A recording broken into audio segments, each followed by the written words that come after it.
E aí, tudo bem com você? Eu sou o Padre Paulo da Ladeia e hoje nós estamos inaugurando uma nova playlist no nosso canal que vai ser Vocabulário Teológico para Catequistas. Vem comigo!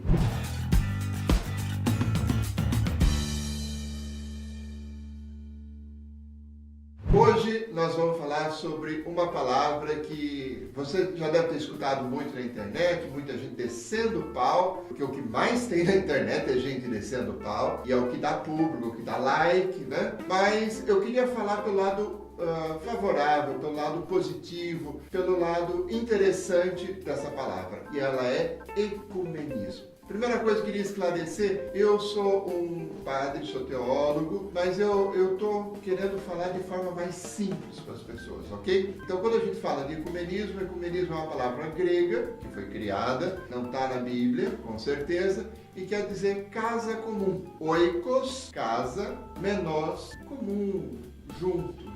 Então, ecumenismo, casa comum. Mas o que é ecumenismo? Onde ele se baseia? Onde está na Bíblia, por exemplo, esse tipo de coisa? Vamos pegar a Bíblia. O ecumenismo se baseia especialmente no capítulo 17 de São João, onde Jesus faz toda uma longa oração antes de ser preso, capturado para ir para a cruz, ser julgado e ir para a cruz. E nesse momento ele reza pelos seus discípulos, pelos 12, e reza também pelos que vão crer depois dos 12. Então vamos lá. A partir do versículo 20, ele reza assim: minha oração não é apenas por eles, estava rezando pelos apóstolos, pelos discípulos. Rogo também por aqueles que crerão em mim por meio da mensagem deles, para que todos sejam um, Pai, como tu estás em mim e eu em ti. Que eles também estejam em nós, para que o mundo creia que tu enviaste, que tu me enviaste. Dê-lhes a glória que me desses, para que eles sejam um,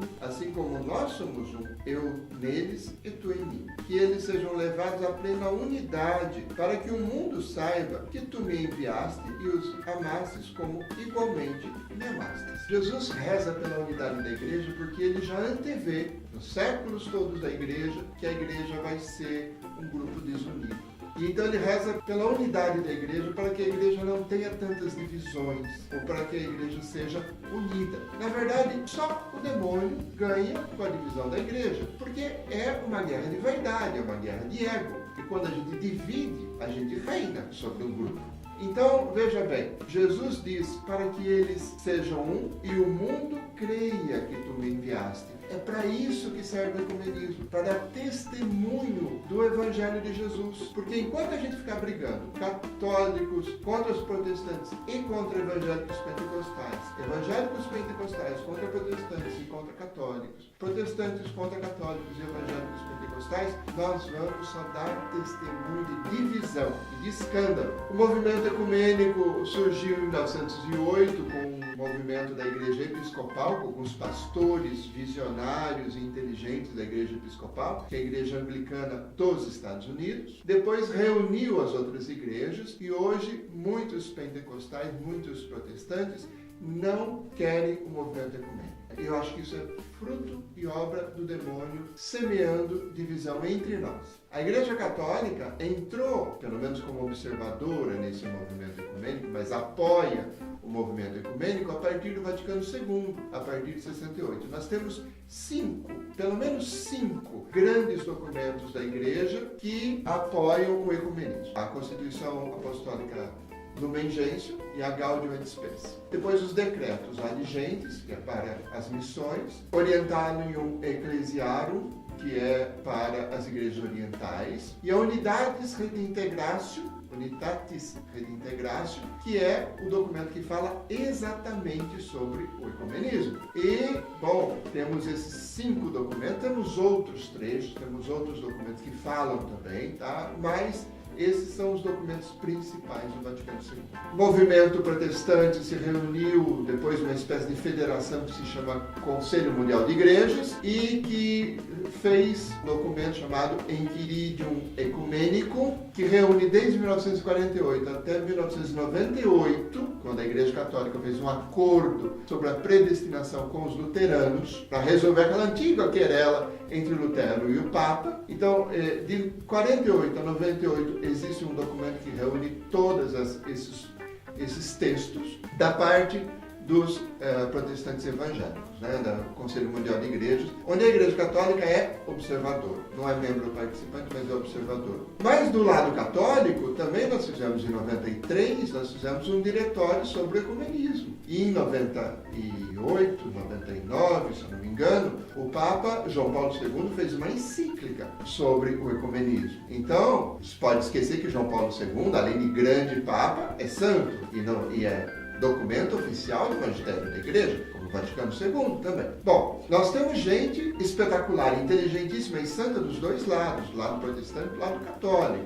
Temos Roger Schultz, por exemplo, que foi o fundador da comunidade ecumênica de TZ, que hoje reúne 3.000, 4.000 jovens numa noite para rezar pela unidade da Igreja. E que aqui 50, 60 quilômetros daqui de perto de onde eu estou. Depois temos, por exemplo, a Chiara Lubick, fundadora dos movimentos dos focolares, que eu ainda não duvido que ela possa vir a ser santa. Temos o patriarca Atenágoras, patriarca da Igreja Ortodoxa, que também com João Paulo II fez um trabalho com Paulo VI, que também é santo, né? E que também fez um grande trabalho ecumênico. Então, a gente tem Atenágoras, Paulo VI, João Paulo II, Roger Schultz, Chiara Lubick, gente santa de todos os lados. O que é o ecumenismo, então, para resumir? O ecumenismo é o movimento da gente reconhecer que nós, a partir do nosso pecado, a partir do nosso ego e a partir de muita bobagem que a gente fez na igreja dos dois lados, do lado católico, do lado protestante, reconhecer que as igrejas hoje são divididas. Existem diferenças entre as igrejas. Mas também reconhecer que isso pode não ser exatamente um defeito, pode ser uma qualidade, porque as pessoas são diferentes, os grupos são diferentes. Há uma qualidade em interpretar o mesmo Evangelho de Cristo, o mesmo Cristo, de forma diferente, onde a gente se complementa. Tá? A gente não precisa se ver como inimigo, a gente pode se ver como discípulo do mesmo Cristo. E onde a gente pode começar a trabalhar juntos no amor e contra as injustiças. Isso é o ecumenismo. E em grandes linhas, o ecumenismo é